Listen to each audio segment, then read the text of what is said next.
Hello there, I am DJ Lady Loy and I sponsor Gold Standard Radio.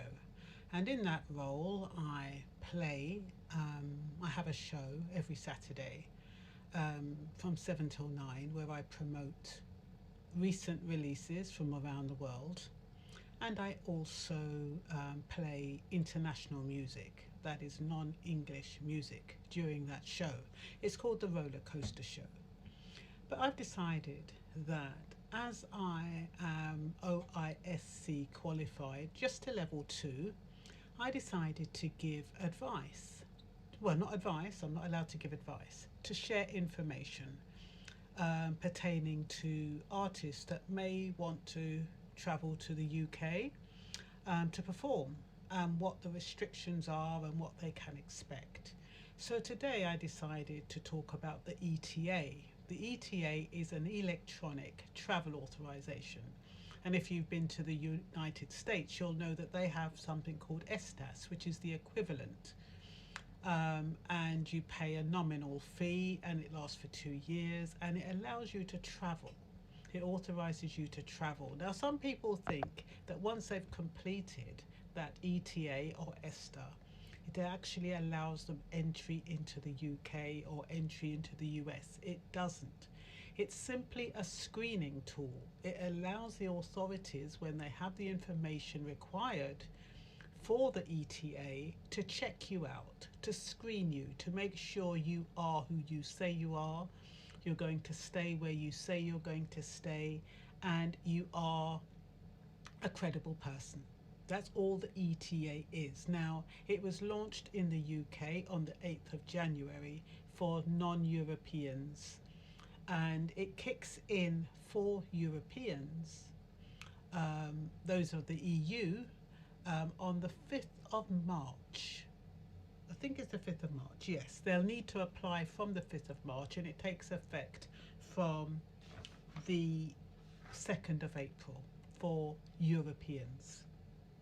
So for us, well, not for me because I'm born in the UK, but for foreign nationals or non-nationals, whatever they choose to call us these days, the names change all the time. But an immigrant, a foreigner, a foreign national, a non-national, a migrant, a rose by any other rose is still a rose.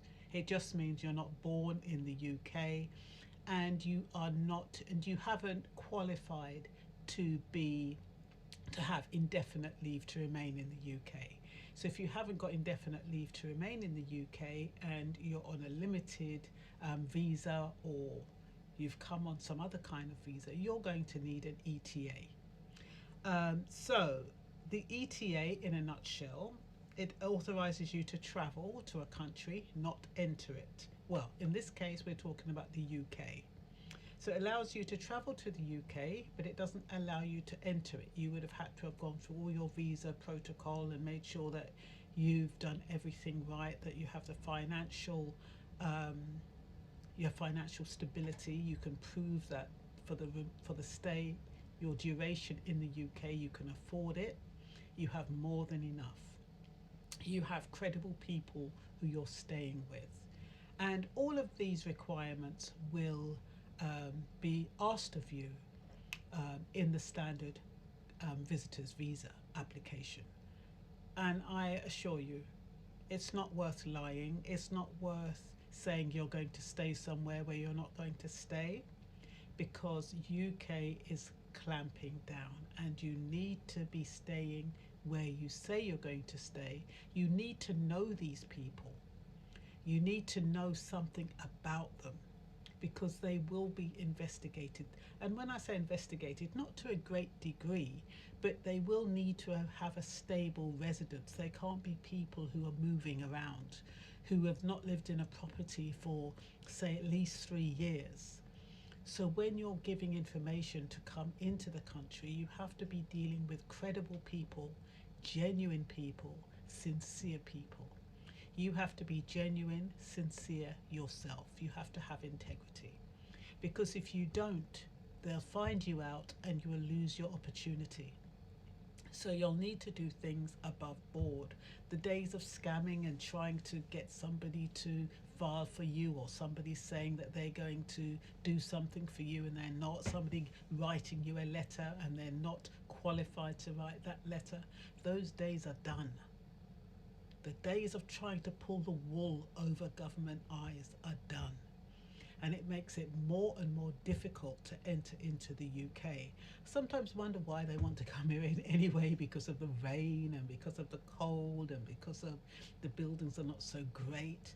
But there's a climate in the UK that is quite intoxicating. So unless you've been to the UK, people don't really understand what it is about the UK, why people want to come here. So I'm really doing this video for recording artists, so they're understanding that this is in addition to your visa requirements. Like I said, it's only come out last month. It's called an electronic travel authorization that you're going to need to apply for. I think it's 30 days, but look it up. All the information is on our government website. Don't go and get information from anywhere else. There's a lot of scammers out there. Our government website is www.gov.uk.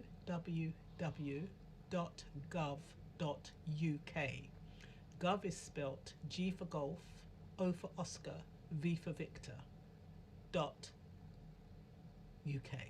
So yeah, so that is where www.gov.uk. Yeah, I think that's right. Yeah, that's right.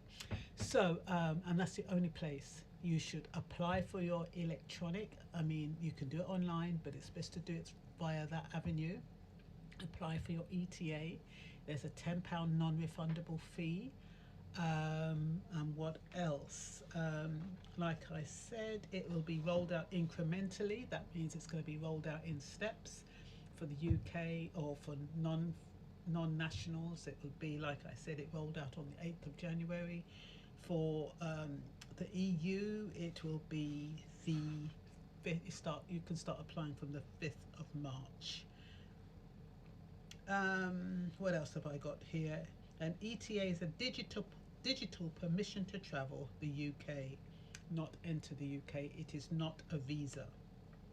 It applies to non-Europeans and Europeans. It allows UK authorities to screen travellers or potential travellers. You can apply online, like I said, through the official app on the UK government website. Like I said, www.gov.uk.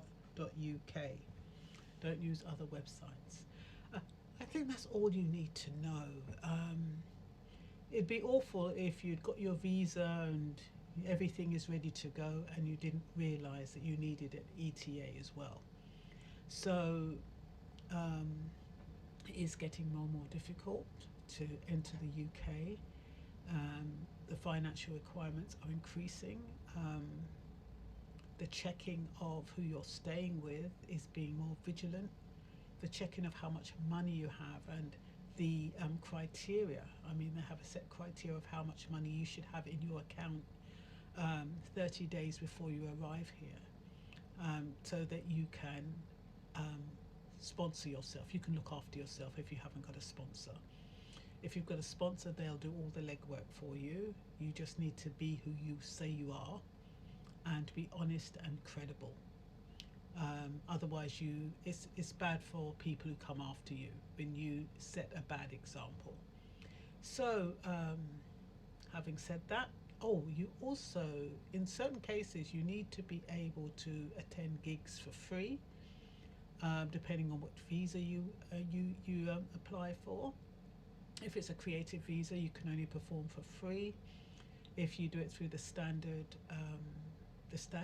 visitor's visa, you can apply through the permitted paid engagement section, and you can be paid, but I think you can only participate in these large, no, I'm getting confused. Those ones are the paid engagements, but if you come on the creative visa, it has to be one of these large festivals with over 15,000 attendees. But yeah, get a lawyer. I'm not a lawyer, I'm just sharing information, I'm not giving advice. And yeah, OISC qualified, your immigration advisor should be. you.